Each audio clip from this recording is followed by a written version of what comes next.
दोस्तों, ये सोसाइटी का सीन थोड़ा कॉम्प्लिकेटेड है। सब लोग ब्लाइंडली फॉलो करते हैं चर्च या ओल्ड ट्रेडिशंस को बिना सोच समझ के।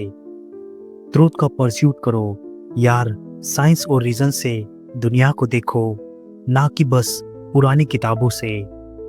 जब मैंने टेलीस्कोप बनाया और प्लैनेट्स देखे तो क्लियर था, अर्थ घूमता है सन के अराउंड। चाहे कोई माने या ना माने, पर ये लोग बस डर के मारे बंद रखते हैं अपने दिमाग को। थोड़ा ओपन माइंडेड बनो, नई आइडियाज को चांस दो, वरना प्रोग्रेस कैसे होगा। सोसाइटी को बदलना है तो एजुकेशन और फ्री थिंकिंग को बढ़ाओ, नहीं तो हमेशा पीछे रहोगे। कुछ ऐसा ही समाज को कहना था the father of modern science कहे जाने वाले गैलीलियो गैलीली का। बाबा साहेब इस्लाम धर्म का खुलकर विरोध करते थे। उन्होंने अपने पूरे जीवन में इस्लाम की खामियां को गिनते हुए कई बयान दिए। वह मानते थे कि इस्लाम में आज तक कोई सुधार आंदोलन नहीं हुआ।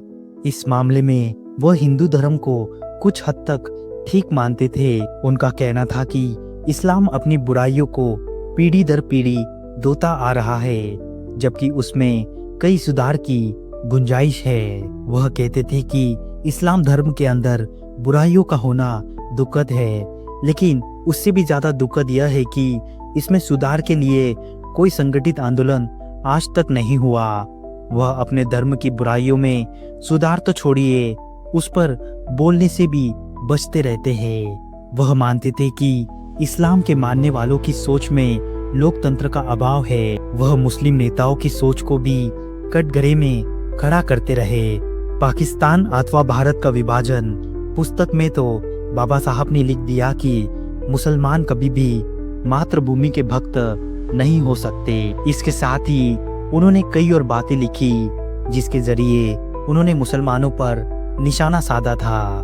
वह मानते थे कि इस्लाम में भी ऊंची जातियों का बोलबाला है और दलितों की हालत यहाँ भी खराब है। उन्होंने साफ कहा था कि मुसलमानों में तो दास प्रथा को खत्म करने के लिए कोई प्रतिबद्धता भी नहीं दिखती है। वह मुस्लिम धर्म में जारी बहुविवाह प्रथा के विरोधी तो थे ही, इस्लाम में महिलाओं की हालत से भी खासे चिंतित थे।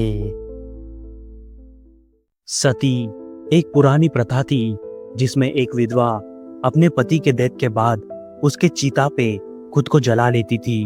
ये प्रैक्टिस मेनली कुछ हिंदू कम्युनिटीज जिसे राजपूत्स और ब्राह्मण्स में होती थी। इसके पीछे बिलीफ था कि सती से विधवा अपने पति के साथ एटर्नली यूनाइटेड हो जाती थी और उसका सैक्रिफाइस होली माना जाता था। सती सिस्टम मोस्टली मेडिवल और अर्ली मॉडर्न इंडिया में देखा गया, खासकर नॉर्थ इंडिया जैसे राजस्थान और बंगाल एक्सेट्रा में। ये प्रैक्टिस हर जगह कॉमन नहीं थी और सिर्फ स्पेसिफिक रीजन्स और कम्युनिटीज में ज्यादा थी।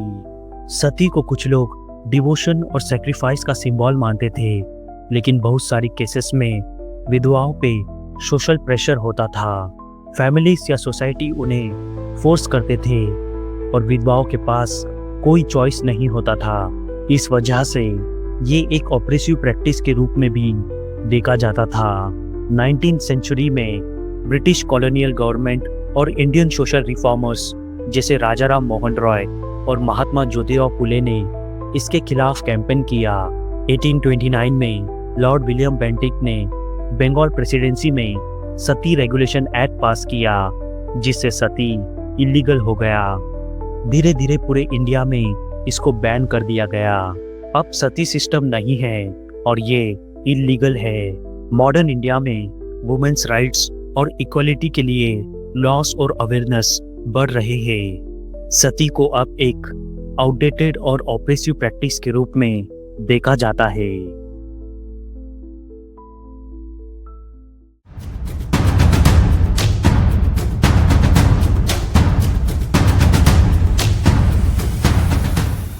देवदासी सिस्टम एक ट्रेडिशनल प्रैक्टिस है जो मेनली साउथ इंडिया में सेंचुरीज से चली आ रही है।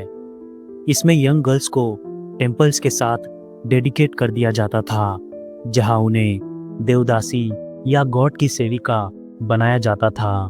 ये लड़कियां यूजुअली डांस किया करती थी, जैसे भरतनाट्यम या रिलीजियस रिचुअल्स परफॉर्म करती थी, और उनका लाइफ टेम्पल्स के लिए समर्पित होता था। ये सिस्टम शुरू हुआ अराउंड 6 to 7 सेंचुरी में, जब टेम्पल्स बड़े कल्चरल और रिलीजियस सेंटर्स थे।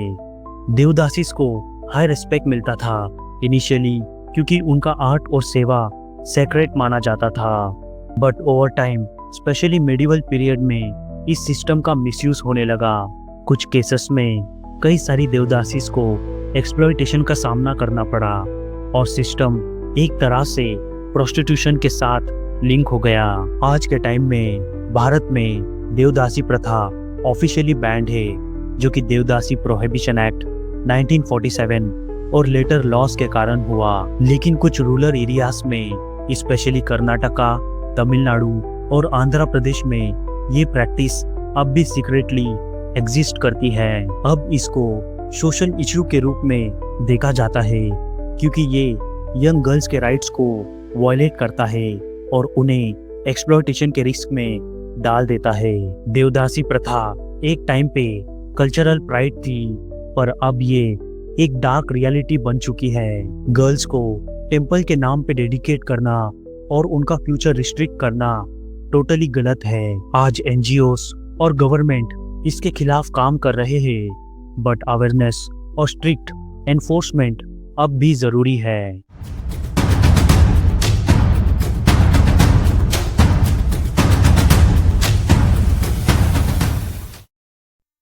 मैं ब्रह्मा, विष्णु और शिव में कोई आस्था नहीं रखूंगा, और ना ही मैं उनकी पूजा करूंगा। मैं राम और कृष्ण, जो ईश्वर के अवतार माने जाते हैं, मैं कोई आस्था नहीं रखूंगा, और ना ही मैं उनकी पूजा करूंगा। मैं पार्वती, गणपति तथा हिंदू धर्म के अन्य किसी भी देवी देवताओं में आस्था नहीं रखूंगा, और ना ही मैं उनकी पूजा करूंगा। मैं ईश्वर के अवतार में विश्वास नहीं करता हूँ। मैं ये नहीं मानता और ना कभी मानूंगा कि भगवान बुद्ध विष्णु के अवतार थे। मैं इसे पागलपन और झूठा प्रचार प्रसार मानता हूँ। मैं श्राद्ध पक्ष नहीं करूँगा और ना ही पिंडदान करूँगा। मैं बुद्ध के सिद्धांतों और उपदेशों का उल्लंघन करने वाले तरीके से कार्य नहीं करूँगा। मैं ब्राह्मणों द्वारा कोई भी कार्यक्रम नहीं कराऊँगा। मैं मनुष्य की समानता में विश्वास करता हूँ। मैं समानता स्थापित करने का प्रयास करूँगा। मैं बुद्ध के अष्टांगिक मार्ग का अनुसरण करूँगा। मैं बुद्ध द्वारा निर्धारित 10 परिमतों का पालन करूँगा। मैं सभी जीवित प्राणियों के प्रति दया और प्यार भरी दयालु रहूँगा तथा उनकी रक्षा करूँगा। मैं चोरी नहीं करूँगा। मैं झूठ नहीं बोलूँगा। मैं कामुक पापों को नहीं करूँगा। मैं शराब, ड्रग्स जैसे मादक पदार्थों का सेवन नहीं करूँगा। मैं महान अष्टांगिक मार्ग के पालन का प्रयास करूँगा एवं सहानुभूति और अपने दैनिक जीवन में दयालु रहने का अभ्यास करूँगा। मैं हिंदू धर्म का त्याग करता हूँ, जो मानवता के लिए हानिकारक है और उन्नति एवं मानवता के विकास में बाधक है, क्योंकि यह असमानता पर आधारित है और स्वधर्म के रूप में बौद्ध धर्म को अपनाता हूँ। मैं दृढ़ता के साथ यह विश्वास करता हूँ कि बुद्ध का धम्म ही सच्चा धर्म है। मुझे विश्वास है कि मैं फिर से जन्म ले रहा हूँ। मैं गंभीरता एवं दृढ़ता के साथ घोषित करता हूँ कि मैं इसके बाद अपने जीवन का बुद्ध के सिद्धांतों व शिक्षाओं एवं उनके धम्म के अनुसार मार्गदर्शन करूँगा।